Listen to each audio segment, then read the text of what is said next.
Carol. My name's Rebecca Reeves, and I'm going to be replying back to your post concerning informed consent. Um, and I pulled up the informed consent form that you had referred to by Matt T. Snyder. And I just had a couple of things that I found interesting about it.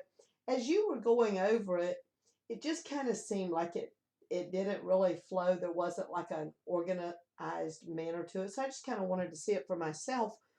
And several things stood out to me as I've reviewed a couple of informed consents. Often they're organized very clearly, and the topics that they're organized by usually runs in alignment with the ACA Code of Ethics in some format. But this one just kind of was a little scattered. Another thing that I thought that was really interesting in it is the tone of the article was a you tone.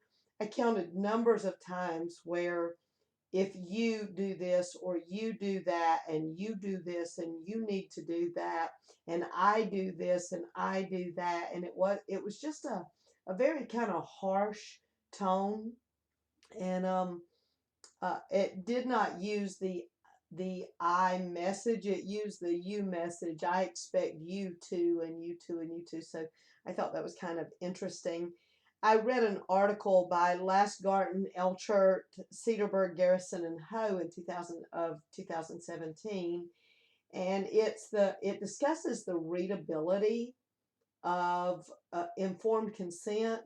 And I think this is really applicable in this particular case because in reading this, again, I look at informed consent kind of like I would look at it if I were the client going in there. And if I was reading that, it just feels like it's very poignant at the client.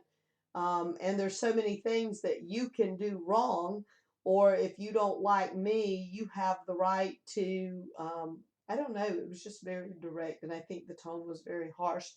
So I thought that was very interesting, and I agree with the fact that it was 4 pages, but the layout of it there was not a lot of information on those 4 pages. It was very, very brief and kind of hard to follow, and missed a lot of the points, I think, of the ACA Code of Ethics, or hit it very briefly and wasn't very definitive in the information. So I appreciate so much your post and your time, and I hope that all goes well for you. Thank you very much.